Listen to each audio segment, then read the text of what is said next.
Le Seigneur nous a donné à chacun un destin. Et nous sommes donc appelés à accomplir une mission. Il y a la mission universelle que Dieu a donnée à chacun de nous, c'est-à-dire tout chrétien est missionnaire, témoin de Jésus-Christ.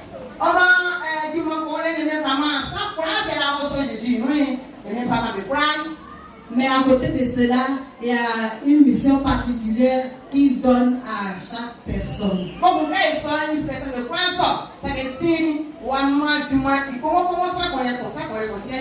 Alléluia. Nous allons voir l'histoire d'une femme ordinaire, héroïne, grâce à qui les Juifs en exil en Babylone échappent à leur extermination. Ayant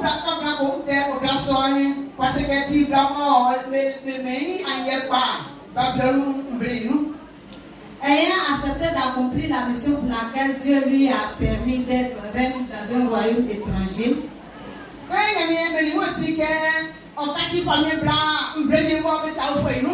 elle s'est sacrifiée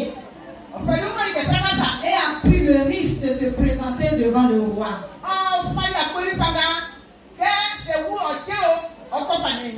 Et dans cette position, elle a pu proclamer la victoire et elle a obtenu. On pouvait dire de qui s'agit-il? Il s'agit de la reine Esther, comme on vient de le voir.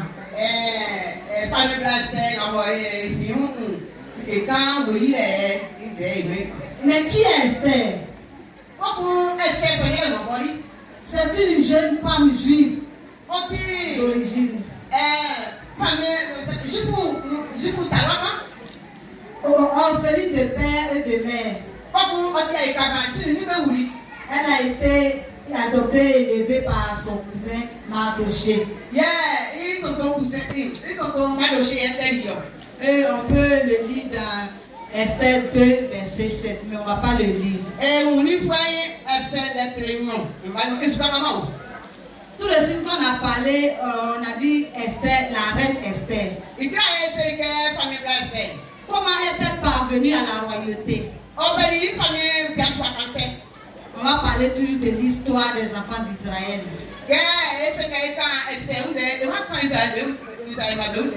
Il s'agit du peuple d'Israël en déportation en Babylone. Et à cette époque, le roi de Babylone était le roi Assyrus. Un roi très puissant, immensement riche.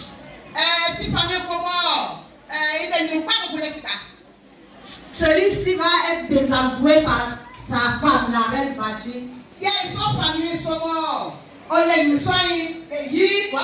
Qui refusant de répondre à sa demande.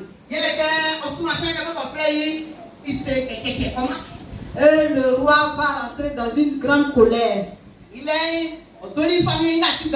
et demande à ce que la reine Vashti soit remplacée immédiatement.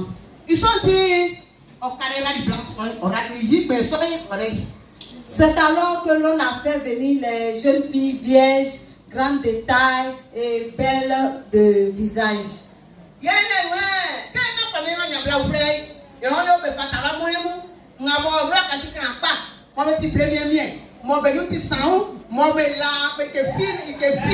Alléluia.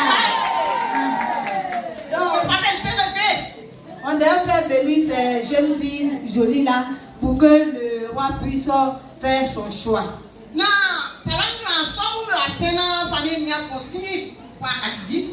Et parmi ces jeunes filles figurait Esther. Elle plut à tous ceux qui la voyaient et fut conduite dans la maison royale. Celle-ci obtint grâce et faveur aux yeux du roi.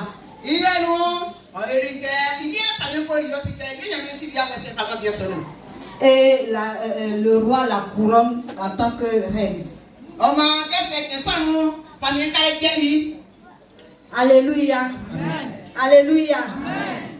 quelqu'un qui n'était rien, une étrangère, et elle est devenue roi. C'est pour dire quoi? Tu peux aller de rien pour arriver au sommet grâce à l'Éternel des armées. C'est Dieu qui fait cela.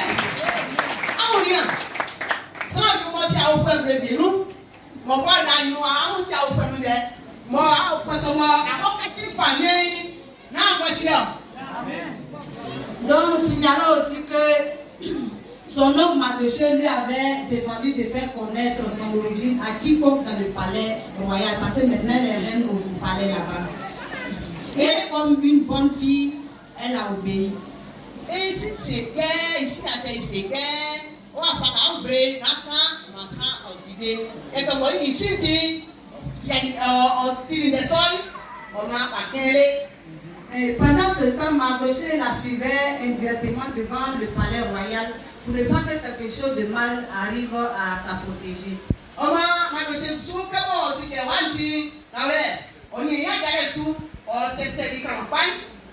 Mais comme toujours, la présence de Mardochée devant le palais royal va susciter une jalousie de certaines personnes, et comme Don Armand.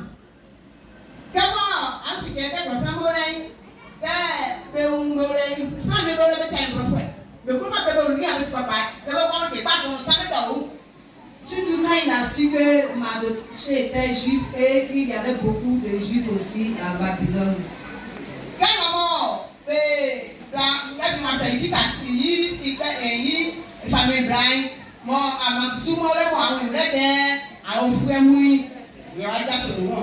Donc il va user de ruse pour amadouer, puisqu'il est le plus proche, il est proche du roi, on peut dire son bras droit.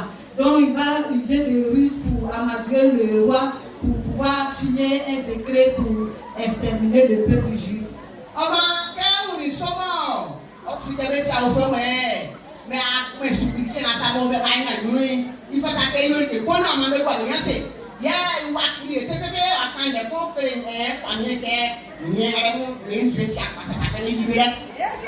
Et quand Mardochée a eu écho de cela, en tout cas, il était troublé, il s'est mis en dehors. Vous avez vu la maman qui a porté le sac là, non?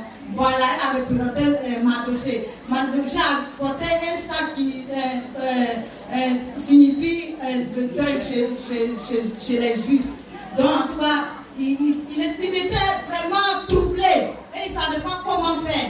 Donc, il a essayé d'aller informer sa protégée Esther, pour que Esther puisse vraiment intervenir à leur faveur, pour ne pas que le décret s'accomplisse.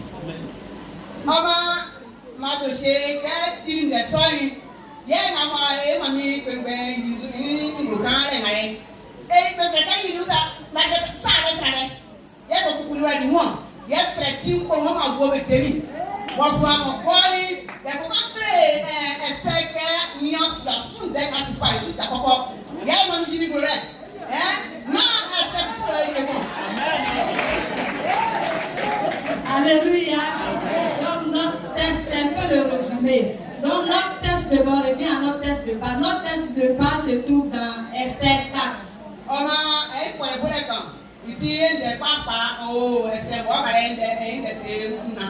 Mais comme le texte est long, le verset qui va nous intéresser, c'est le verset 13 à 14 que je demande à une femme de lire. Verset 13 à 14. Mardochée fit répondre à Esther: ne t'imagine pas que tu échapperas seul dans tous les Juifs, parce que tu es dans la maison du roi. Car si tu te tais maintenant, le secours et la délivrance surgiront de part pour les Juifs, et toi et la maison de ton père, vous périrez. Et qui sait, si ce n'est pas pour un temps comme celui-là que tu es parvenu à la royauté. Amen.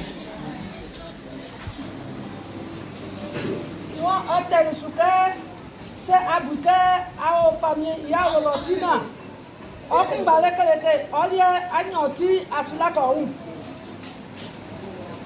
ye àwọn akoma C'est un moment famille. Je vous me délai. On finit par le bas. Bébité nous sommes amis aussi. Il y a pas de Améou. Il passe sans gâtier. Ma akakili famille. Il y a un laisse. Et grand-mère. C'est à Esther. Et c'est à partir de ce texte, ces versets, que va venir notre thème. C'est de là que nous allons tirer notre thème. Nous sommes là en mission pour proclamer la victoire de Christ. Parce que c'est à partir de là que la mission de Esther va commencer. Alléluia.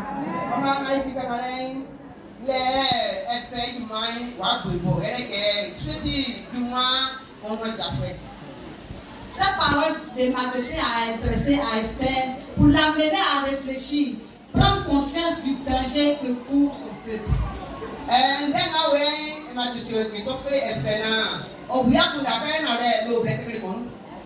Et pour mieux comprendre notre thème, nous allons essayer de définir quelques mots.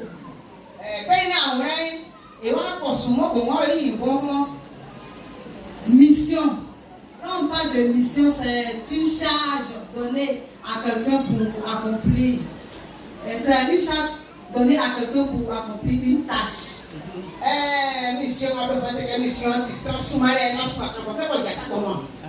Comme je l'ai dit au début, il y a la mission commune qui est la grande commission d'évangélisation, mais il y a des missions particulières à chacune de nous. Alléluia.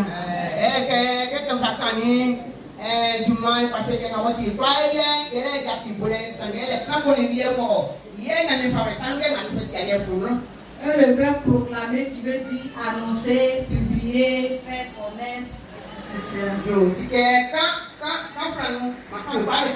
La victoire.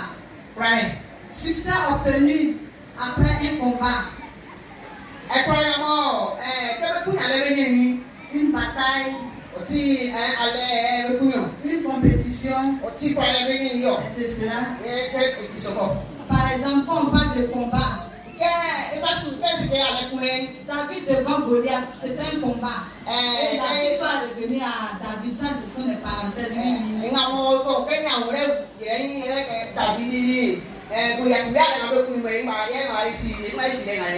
Et compétition aussi, on a vu nos éléphants jouer ici. Amen.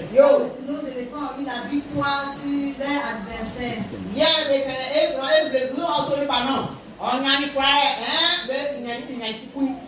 Alléluia. Alléluia. Donc nous allons passer maintenant à notre message proprement dit. Et notre message va s'articuler autour de deux thèmes.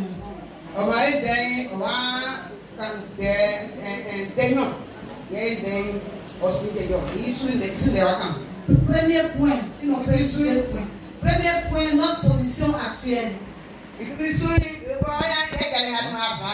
Parce qu'on a vu que Esther avait une position, dans cette position-là, elle a pu accomplir. Donc aujourd'hui, notre position actuelle.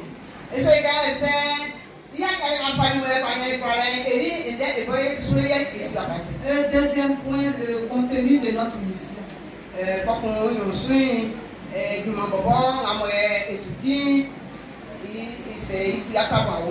Parlant de position, on peut parler de la place, le lieu. Quand on lit notre thème, nous sommes là. Là, avec accent grave, ça indique le lieu. Donc là où nous on est, si tu vas quelque part, c'est ta place. Si tu es dans ta famille, ça représente la place, le lieu que Dieu veut que tu sois. Tu as ton magasin, tu as ton atelier, et j'en passe. Tu es dans ces lieux-là. C'est là que Dieu veut que tu sois. Et quel que soit l'endroit où tu es, c'est la bonne place. Tu es à la bonne place. Il faut savoir que tu es à la bonne place. Alléluia. Parce que si tu es là, c'est Dieu qui a permis que tu sois dans cette place-là. Pour pouvoir faire quelque chose, pour pouvoir accomplir quelque chose.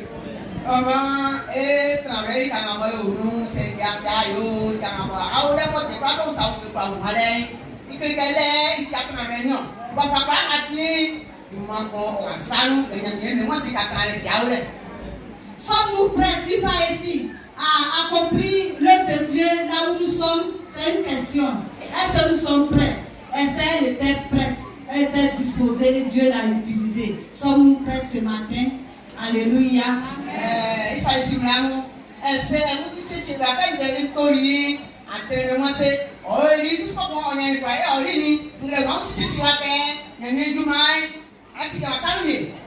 Alléluia. Nous ne sommes pas les seuls.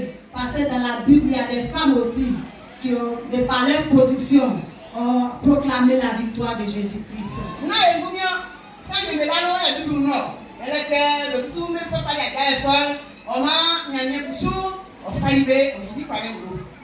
On va voir l'exemple de 3 personnes. Première personne, l'exemple de Ruth. On voit cela dans Ruth 1, 16 à 17, mais on ne va pas lire.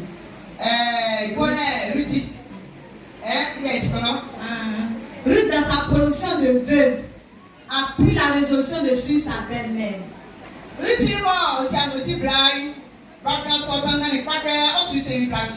Et cette résolution lui a valu d'être ancêtre de notre Seigneur Jésus-Christ.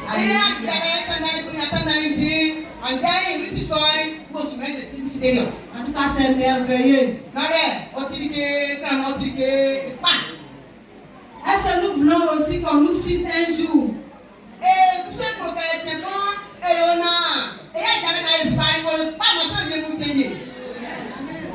Nous allons voir aussi l'exemple de Déborah, la prophétesse juge en Israël, la seule femme juge parmi les hommes là-bas. Déborah, famille,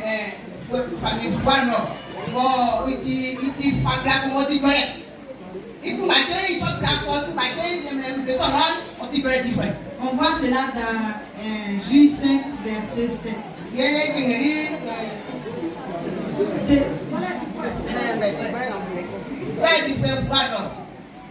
Déborah, lorsque les enfants d'Israël étaient malmenés, étaient livrés à cause de leur péché, Dieu les a livrés à leur oppresseur, à leur adversaire. Ils se sont ressaisis après et ils sont revenus vers la prophétesse Déborah. Et Déborah a dit à un certain Barak d'aller vraiment former une armée pour aller contre l'armée de Sisera pour pouvoir délivrer les enfants d'Israël. Déborah,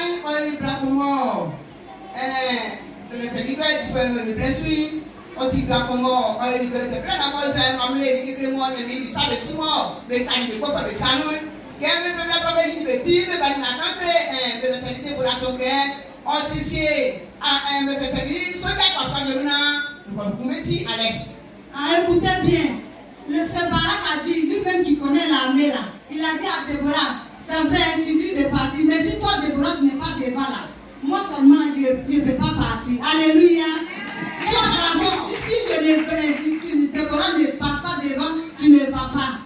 Et la femme, elle s'est levée, elle a pris la résolution de se lever. Malgré qu'elle n'a pas fait l'armée, mais elle a pris la résolution de se lever pour délivrer le peuple d'Israël. Et sa mission s'est accomplie, elle a eu la victoire au nom de Jésus. Déborah sommes anti-blasphème. Sangai, quand me passer par la guerre, on a passé ce soir, mais on va aller par la guerre, quand il y a un c'est la dixième minute, on ne sait pas comment. Ils sont dit, 10 minutes, Sangai, Déborah soy, on t'y a fait de passer de guerre. Quand les hommes me disent, à l'aide de la soldat de Sangai, quand on dit, moi, nous dit, nous sommes dit, moi, nous me disons, quand tu dis, moi, soy, nous allons dire, allez, elle a dit, moi, Déborah, quand je me suis levée en Israël comme une mère, alléluia, est-ce que nous pouvons nous lever comme une mère alors partout, alléluia. Nous allons voir un dernier exemple, l'exemple de deux femmes, Marie de Magdala et l'autre Marie. Ces femmes furent les premières femmes à aller au tombeau. Et les premiers témoins de la résurrection de Jésus-Christ. Alléluia.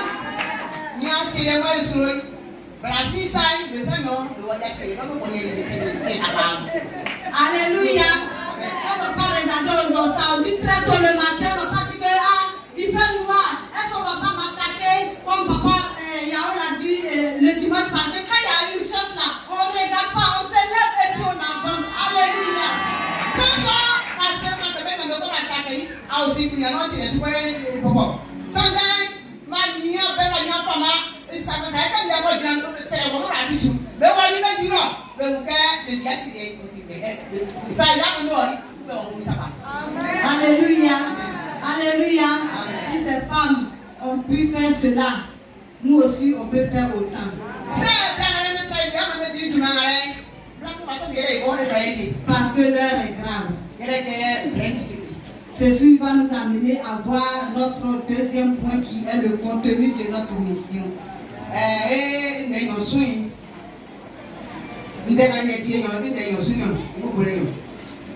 Aujourd'hui, c'est ce que j'ai dit, l'heure est grave. Aujourd'hui, quand nous regardons autour de nous, l'état dans lequel se trouve notre monde, on peut dire tout va de mal en pire. Et il y a des défis à relever. On peut citer des exemples. Par exemple, la drogue qui sévit dans les établissements partout.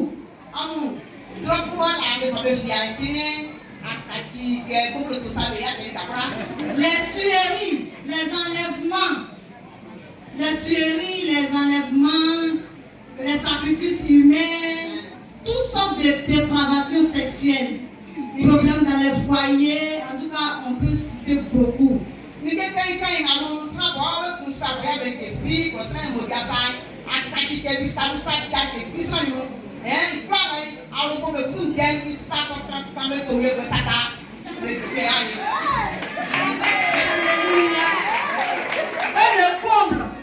le conflit de leadership dans nos églises.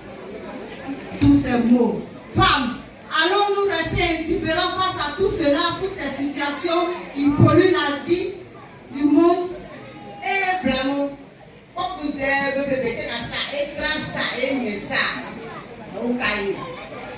Dieu veut que nous soyons des instruments pour secourir ce monde en nous levant dans la prière, dans le jeûne, comme Esther l'a fait avec ses compatriotes.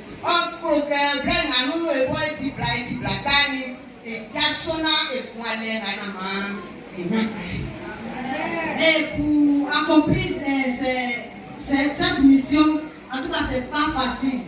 Il y a des difficultés, il y a des obstacles. Tous les obstacles à l'accomplissement de cette mission.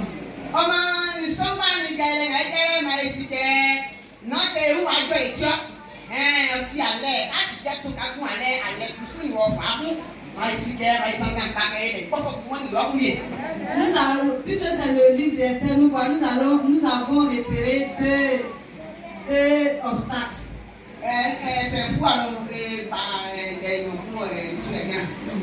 Premier obstacle, l'ignorance. La Bible ne dit-elle pas que mon père périt par manque de connaissance? Esther, même au début, elle ignorait pourquoi Dieu lui a permis d'avoir cette position.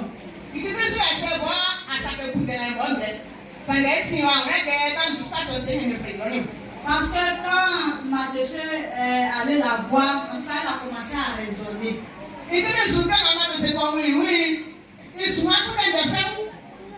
Dieu merci qu'elle a vite compris. Parce que quand on lit le verset 4b, Mardochée lui a dit, qui sait, si ce n'est pas pour cela que tu es à cette position, à cette place-là.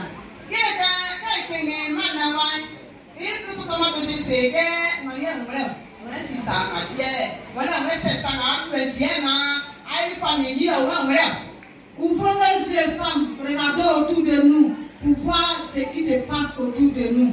Prenons conscience.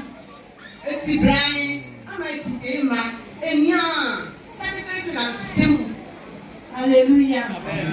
Deuxième obstacle, la peur. Esther a connu cette peur là aussi. Parce que si tu n'as pas été appelé chez le roi, si tu te présentes là-bas, en tout cas, on peut te tuer.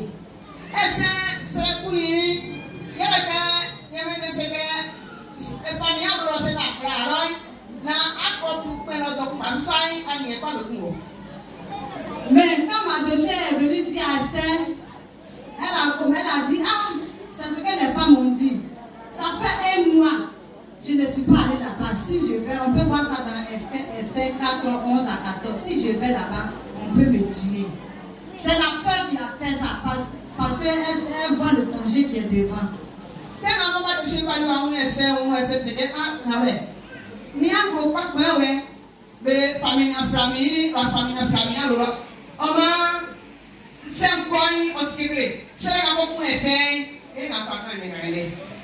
On peut dire que l'ignorance et la peur sont les plus grands obstacles à l'accomplissement de notre mission.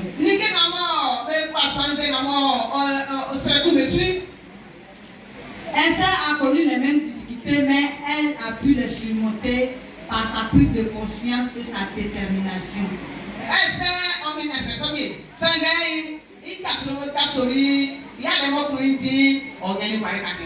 Elle a pris la résolution en disant, je vais partir, si je dois périr, je périrai. Alléluia. Est-ce que quelqu'un peut dire ici, je vais partir, si je dois mourir, je le paierai. Alléluia.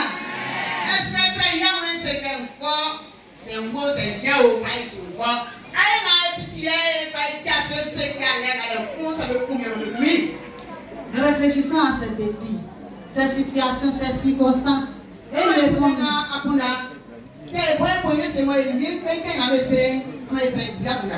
yeux fixés sur Dieu avec foi et proclamons la victoire de notre Seigneur Jésus.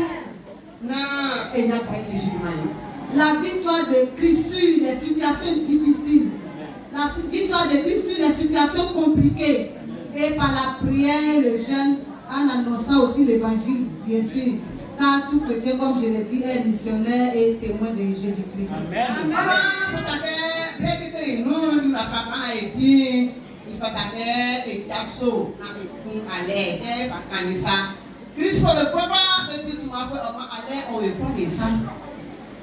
Alléluia. Amen. Alléluia. Amen. Il n'y a pas que des difficultés seulement. Mais c'est vrai, Dieu nous a envoyés pour une mission. Mais à côté de ces difficultés, il y a aussi des privilèges que nous avons dans cette mission. Et nous disposer pour ce travail-là.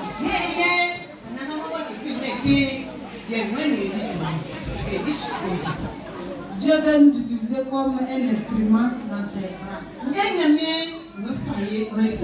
Vraiment pour secourir le monde.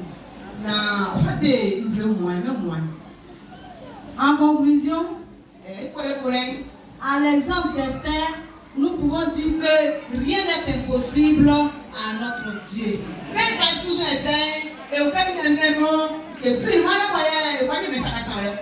Quelle que soit la taille d'un défi, il suffit que nous levons, nous prenons conscience et que nous prions pour que la situation soit décantée.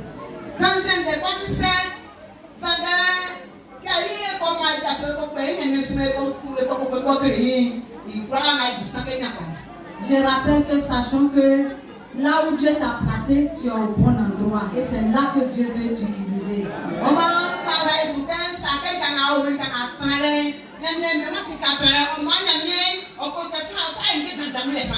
Dieu a positionné Esther et dans sa position, elle a pu proclamer la victoire de Jésus-Christ et nous pouvons faire autant. Alléluia.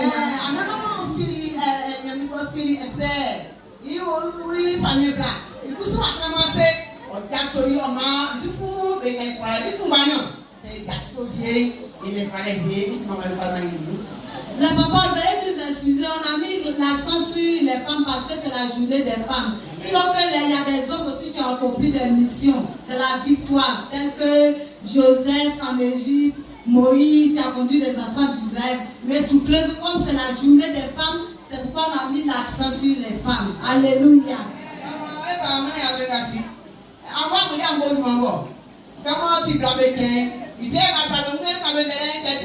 y a pas à mettre une main du moment où on va dire mais allez il a fumé au lait mais son pas.